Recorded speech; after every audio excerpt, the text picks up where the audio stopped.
জয়, শিবা শানু সাহেব, তারপর ওদিকে আরমান ভাই, চুন্নু ভাই, মানে ওনারা তো সবসময় এফডিসির জন্য কাজ করেন। তা আপনি যেটা বলছেন যে সভাপতি, তারপরে মানে সেক্রেটারি, যেটা আমরা বলি সেক্রেটারি, সভাপতি, মানে আরও একটু মানে আমাদের সিনিয়র শিল্পী যারা আছেন, মানে আর যেটা আপনারা মিন করেন হিরো, মানে আমাদের সিনিয়র শিল্পী যারা ছিলেন তাদেরকে আশা করছেন আপনারা। আপনারা যেটা আশা করছেন এটাই সঠিক। ওনারা তো আসলে এখন সময় দিতে পারেন না। যেহেতু সময় দিতে পারেন না, যারা এফডিসি নিয়ে সবসময় কষ্ট করেন, কাজ করেন, সবার পাশে দাঁড়ান, তারাই ইলেকশনে দাঁড়িয়েছে। আমরা চাই যে যারাই জিতুক না কেন তারা আবার এফডিসির জন্য কাজ শুরু করুক। আর আপনাদের যেটা এখন মানে এফডিসি নিয়ে যে সংখ্যায় আছেন আপনারা, যে যারা দাঁড়িয়েছে তারা সরকারের কাছ থেকে কিছু আদায় করতে পারবে কিনা, তে আমরা দেখি ইনশাল্লাহ আগে কারা পাস হয় দেখি, এবং তাদের ক্যাপাবিলিটি দেখলেই তো বুঝবেন কিছুদিনের মধ্যেই আপনারা। এই তো। এবছর নির্বাচনের সময় একটা প্রশ্ন বারবার সবার মুখে ছড়িয়ে পড়েছে যে শিল্পী সমিতির কাজটা কি, তারা কোনো অভিনয় করে না, তারা কোনো সিনেমা নির্মাণ করে না। আসলে কি না, শিল্পী সমিতি সিনেমা তো নির্মাণ করার কোনো দায়িত্ব আছে কি? না, শিল্পী সমিতি আসলে সিনেমা নির্মাণ করবে কেন? ওরা তো অভিনয় করবে। আপনারা যখন সিনেমা দেখতে যান তখন তো শিল্পীদেরকেই পর্দায় দেখেন। আর ডিরেক্টর যারা এত কষ্ট করেন, যারা প্রডিউসার, যারা অর্থ লগ্নি করেন, তাদেরকে তো স্ক্রিনে দেখেন না। তাই সুতরাং এক একজনের এক একটা দায়িত্ব। শিল্পীদের দায়িত্ব অভিনয় করা, পরিচালক মুভি বানাবেন, প্রডিউসার ইনভেস্ট করবেন। তো শিল্পীরা তো আর ছবি বানাবেন না, ওনারা অভিনয় করবেন। ওনাদের কাজটা তো ওনারা ঠিকই করেন। যেটা হচ্ছে যে এবারে যে শিল্পীরা আসলে নির্বাচনে দাঁড়িয়েছে তাদের অধিকাংশ শিল্পীদেরই আসলে বিগত 5 বছরের যদি কাজের কথা যদি আমরা চিন্তা করি, আসলে ওইভাবে আসলে তেমন কোনো কাজ নাই।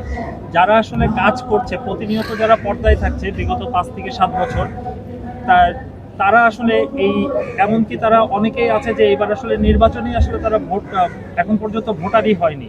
এই বিষয়গুলো নিয়েও আসলে শিল্পী সমিতির ওইভাবে কোনো আগ্রহ প্রকাশটাও আমরা আসলে ওইভাবে দেখি নাই এই জায়গাগুলোতে যদি বলতেন। এখানে শিল্পী সমিতি আমি বলি, যারা ধরেন যার যার যে ভোটার যদি রিনিউয়াল না করে, সে 5 বছর অভিনয় করুক, আর সে 5 বছরের পরে এসে পর্দায় হাজির হোক, দেখতে হবে যে তার ভোটার আইডিটা রিনিউয়াল করেছে কিনা, মানে এখানে যে ভোটার সে রিনিউয়াল করেছে কিনা। যদি রিনিউয়াল না করে থাকে সে তো ভোট দিতে পারবে না। এটা একটা শিল্পীর দায়িত্ব, প্রযোজকের দায়িত্ব, ডাইরেক্টরের দায়িত্ব, যে যখন যেটা ইলেকশন হয়, যে যেটার মানে মেম্বার, তার তার যে আইডিটা আছে ভোটার আইডি, তার তো রিনিউয়াল করতে হবে। রিনিউয়াল না করলে তো আর ভোট দিতে পারবে না। এটাই তো।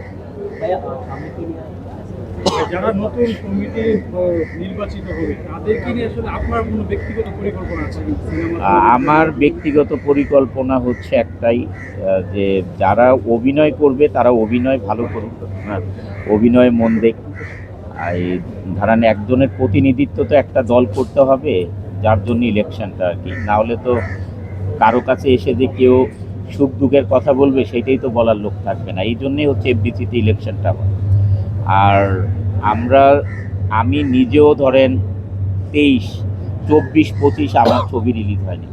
26-এ রিলিজ হবে নেত্রীদা লিডার। তারপরে ইকবাল ভাইয়ের ছবিটা আছে, আরেকটা ছবি যাদের একটা ছবি আছে। আমি ওই ব্যবসার কারণে, আমাদের ব্যবসার যে 12টা বাজছে, এটার কারণে আসলে ছবি রিলিজ করতে পারতেছি না। এইটা হচ্ছে অবস্থা। ইনশাল্লাহ নেত্রীদা লিডারটা আমরা 2026-এ রিলিজ করবো ইনশাল্লাহ।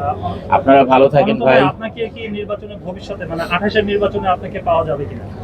আসলে আমার না ইলেকশন করার যোগ্যতা নেই ভাই। আমি আবার যেটাতে যোগ্যতা নাই সেটা করে পরে বিপদে পড়বো। ইলেকশন করতে হবে। হ্যাঁ? না, শিল্পীদের সেবা তো আল্লাহ তাআলা আমাকে যতটুকু আর্থিক সহযোগ মানে অর্থ দিয়েছেন, আমি তো সেবা করতেই থাকি। এটার জন্য নির্বাচন করতে হবে কেন? সবাই কেন নির্বাচন করবে? আর নির্বাচন করাটাই মানে মূল কথা নয়, দায়িত্ব পালনটা অনেক ইম্পর্টেন্ট। অনেকে আছে ইলেকশন করে মানে তারপরে আর দায়িত্ব পালন করে না, এতে করে তারও বদনাম হয়। আর যেই ইলেকশন করে সেই পদটা ক্যারি করে, সেইখানেও তাদের একটা ঘাটতি থেকে যায়। বরং যে সময় দিতে পারবে এখানে তারই ইলেকশন করা উচিত আমি মনে করি। সবাই ভালো থাকবেন আমরা ভাইরা। জি। লাস্ট প্রশ্ন সেটা হচ্ছে যে সবসময় অনন্ত ভাই এবং বর্ষা আপু একসাথে জুটিটাকে দেখি, এইবার সেই জুটিটা ও, মিস করছি। আমি আমার 2 ছেলেকে নিয়ে আজকে লাঞ্চ করতে গিয়েছিলাম, ওইখান থেকে আমি আসছি। আর বর্ষা আবার ওদের ফ্যামিলির একটা প্রোগ্রাম আছে, ওইখানে গিয়েছিল, ওইখান থেকে আসবে, বাট এখনো এসে পৌঁছায়নি। আমি দেখি, ওর জন্য একটু ওয়েট করবো গাড়িতে। আমরাও তার জন্য ওকে, ভালো